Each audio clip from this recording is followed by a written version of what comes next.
All right, welcome back, everyone. Appreciate y'all being here today. I have what I know is going to be an interesting video for me, and hopefully it is for you guys as well. It's how I see the U.S. after living in Europe for 5 years. Now, I'm assuming this is somebody who was born in the U.S. and is now, living in Europe. I mean, a pretty easy assumption to make on this. But I like these kind of videos. It just gives me a different perspective, and it allows me to see it from someone who's lived here, and yeah, I just think these are fun to do and fun to make. So I'm not sure, exactly where he's from. I shouldn't say where he's from. I'm not sure exactly where in Europe he is living, but I'm assuming he will tell us and we will find out. So without further ado, let's hop into the video. I just had a nightmare that I had to choose between 40 brands of toilet paper. It wasn't a nightmare.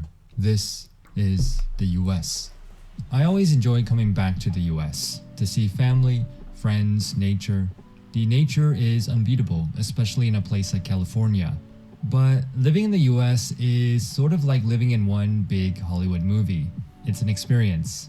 The good, the bad, and the ugly. And after 4 years in Europe, I'm back in the US at the moment. So let me show you how I see the US Amsterdam. now. Okay. It's time to do some grocery shopping. And of course, I hop in my car and drive 2 blocks to my local supermarket. And why walk when one can drive? Grocery shopping is an experience, an adventure. You see, I'm used to only 1 or 2 choices of brands to choose from in the Netherlands. Here, there are like 50 brands of everything to choose from. It's insane. From toilet paper to sausages to coffee. Let's see, hazelnut, maple pecan. I'm gonna go with caramel spice this time. On one hand, the variety is amazing. On the other, it can take me up to 15 minutes to buy toilet paper.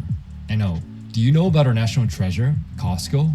At Costco, you'll find anything. I have never been in a Costco before. I'm one of those people. I don't like shopping. I don't like to go into big stores. I don't even want to go into Walmart to get the necessities I need to get through the week for lunches and stuff. And everything in extra large. Everything really is bigger in the US. Plus the free samples, and the cheap hot dogs, and yes, unlimited drink refills. This is America. Yeah. Holy crap, the selection is crazy. And while it's really nice to come back and see all this variety in the supermarkets from Safeway to Costco to Trader Joe's, it can be sometimes overwhelming when you have every single possible combination of coffee, toilet paper, and it can take me up to 20 minutes to buy a bag of chips. And the thing about free soda refills, while I still love the concept, and I loved it as a child, it's actually not so free because it's going to cost you in the long run in terms of your health. Yes, It's time to go meet some friends for lunch. That's why I'm And trying on to the way drink a lot there, more water. I see them. Oh my. It's always a shop, the homeless. This is the part that Hollywood never shows. But life goes on. It's part of everyday life in a big city. But I am looking forward to lunch and the food scene in the US. From Asian to Mexican to everything in between, there is something for everyone. And fast food everywhere, every block, every mall, every day. No wonder everyone is so big. Damn, I already gained 20 pounds, but I know I will lose it all when I get back to the Netherlands. And during lunch, my friend mentions her son had. Wow, that is. I've seen videos of people in Italy, and they're like, Americans that go to Italy, and they're like, why when I eat their pasta and their pizza do I not gain any weight, but I actually lose weight? And then they come back over here and they'll eat the same thing, say they'll eat it for like a week, just, hypothetical. And they'll go over there and eat it for like a week and they'll lose 2 pounds. And they'll come over here and eat the same thing for a week and they'll gain like 7. It's absolutely insane to think that our food is just that bad for you. Like, I've been scrambling trying to find things that are healthy for me, and then I look at his plate and I'm like, but it's insane how bad our food is for to the you. emergency room. Luckily, he was fine, but they received a bill for $20,000. And then my other friend tells me about the time he fainted, got transported to the ER, and was handed a $10,000 bill. It definitely makes one think twice before deciding to go to the ER. And then we talk about work. which is the most American thing to talk about. And he tells me casually, it's fine, same old, had to work this past weekend. Still working 60 hours a week. And I think to myself, If I ever decide to return back to the US, I think it would be quite difficult for me to adapt back to the American way of life, culture, in terms of working, the number of hours, the stress, the lack of vacation, the fact that people don't take their vacation days. But I do miss parts of American work culture, the drive, the ambition, the energy, being surrounded by people who are very ambitious about their careers. It drove me to become a better person, a more confident person. And to be honest, I do miss that because that is part of my DNA growing up in the US. But See, I might have stopped it a little too soon, but what he's talking about is we are like bred and I don't like this word, but almost programmed, and through childhood into thinking you have to work, a minimum of 40 hours, but mainly like 50, 60, 70 hours a week in order to be worth anything. And one of the reasons why I quit what I was doing is because that's how that job looked at it. And once again, I've known that family before I even started working for them. They're fantastic people. It's just the field of work that they were in required you to be like that. And that just wasn't for me. I valued peace and peace of mind and, my free time, because money, you can always get more money, but you can't get more time in your life. And I valued that more than I did money, and it just wasn't working for me. So that's why I quit what I was doing there, and I've been looking for other means to live a more peaceful, still work hard, but not work as many hours. I don't need as much money as long as I can get my means, and that's why I've been looking for something more like this. That's why we're starting YouTube. That's why I'm thankful for all of you. it's a trade-off, right? It's a trade-off between, yes, you do make a lot more money in the US, but the trade-off is time. And then we So I start stopped talking too about early. vacation. Another friend tells me about his jam-packed 1-week vacation visiting 4 countries. And I was like, how is that possible? 4 countries, 1 week? Then I remember. That's how I used to travel as well. And that's the thing, right? When you don't have that much time, you learn to pack everything in.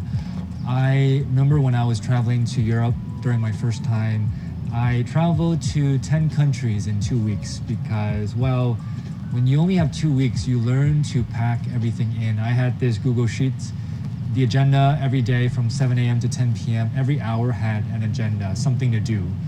And that's the thing, right? When you travel so far to Europe, to Asia from the US, and you only have 1-2 weeks, you better make the most out of your time. Now let's get back to paying the bill. But wait, what the hell is this? Sales tax? Tip? Madness! I need to walk off this madness and the lunch. I walk towards Stanford University, which is nearby. I walk, and then I realize that I'm the only person walking. Oh wow, it's a lot further than I thought. No wonder nobody walks in the US. I Yeah. arrived at campus to see U.S. is a lot bunch of bigger than people tourists. think it is. American universities, especially elite ones, are tourist hotspots. The brand name, the letters, the cost of tuition. It's one of the biggest businesses in the US. And then I overhear some people talking about the most recent mass shooting. A mass shooting at an American school in suburban Denver. We are 25 days in, and there have been 40 mass shootings. It seems like this is the norm nowadays in the US. It's sad and it's horrible. And oh yeah, the police, they beat up someone else again. What's sad is that many people no longer trust the police. And I know plenty of great police officers, but all it takes is a few bad apples to ruin it for the rest of them. Now I wonder what the news outlets are saying, because I've stopped reading the news. It's like this all-out war, CNN versus Fox. You get 2 different stories. It seems like such a divided country now. Yeah, and that's the problem is I don't watch the news either, and I know, a lot of people like when I grew up living with my grandmother and everything, and when we were living with her, my grandpa got home from work every day. He would, after we did our chores and everything, before dinner was being ready, we would watch the news. Even he doesn't watch the news anymore because that's all it is. It's like the two political parties started beating each other up, and then the media just split up into two groups and they started beating each other up. It's just, it doesn't report news anymore, you know what I mean? It reports whatever propaganda they want you to see, and I just don't like that crap. Days. The left versus the right, Democrats versus Republicans, the police versus the world. And this is the thing that always shocks me when I come back now. How divided the country has become. I mean, you can literally lose a friend because of politics. The media has done a role in pitting this group versus this group as well. And it's sad because it doesn't seem so united anymore. It seems quite divided every time I come back, and it's sad. Yeah, it is And the sad. thing about the police, well, the police, they have such a bad reputation now, when in fact, they should be part of the community protecting people. And yes, there have been very unfortunate events that have happened. But when I think about the majority of the police officers that I have met in the past, they've been good people, genuinely good people. And nowadays, we tend to label people based on this profession. It's a bias, when in fact, I think it's wrong to do that. He's I 100% think we correct. should judge people based on their character, not on a label that we attach them to. But yeah, I hope things get better. I don't think so in the short term, but I hope things get better. But hey, He's 100% correct on that. Back in my recent job when I worked at the automobile industry, you know, I worked for the Ford portion of our store as well, and there we took care of all the police vehicles, all the, you know, the cruisers and everything, and every, you know, patrol, sheriff, whoever it was that came in that door, they were all great people. Everyone except for one. One was kind of a dingleberry sometimes, but they were all great people. Good, you know. So they get a bad rap. The police definitely do. at least public restrooms are still free in the US. It's time to head to the mall to do some shopping and say hello to American consumerism and overly friendly customer service people. Shopping in the US is sort of like a game, looking for deals, getting credit card points. It can be extremely fun and addicting. But this is all part of the game of American consumerism, so be careful, or else you'll be in credit card debt like a third of Americans. Well, it's late and it's time to head home. And of course, there's traffic at 3 p.m. And this guy ahead of me just cut off the cyclist. It's quite a shock to see bikes, cars, buses, motorcycles all merging together in one lane. It can be quite dangerous to cycle in an American city. I then go and meet some friends for a drink, and I meet all these techies. And of course, I get asked the popular question. Hey, so what do you do? I make YouTube videos. Oh, so you work for YouTube and Google, right? No, I just make videos. Oh, okay. So this is something that Americans do really well. We tend to compare. It is kind of weird when people ask me now, what do you try to do, or what do you do? You know, I'm like, trying to make it on YouTube. So you don't have a real job. I'm trying to make YouTube my job. So you're worthless. Okay. That's pretty much the answers I get, except for my family. Obviously, my family does support it and want me to succeed with it, but most people are just like, oh, okay. Compare ourselves against one another. It is kind of funny. It's a very competitive society. And we do this at a very young age. Which school, which college did you go to? What type of job, which Yep. company, who got promoted? In typical It's Kyle part of the fashion, I system. stopped it It's too a very early. competitive society, in my opinion, compared to other societies. And I remember there was one time when I first started off my career, I was working in the Big Four accounting firm. And I went out to a bar with some friends. They were all investment bankers. And I was talking to this one girl who was an investment banker. And of course, we talked about what we did. And when I told her that I worked in a Big Four firm, she kind of looked down upon me and said something very judgmental, like, oh, you only work at a Big Four company. And so I just remember feeling very crappy at that point in time, like I wasn't good enough. But I don't blame her. It's the system that we grow up in. And we tend to judge each other based on what we do. What a long, exhausting day.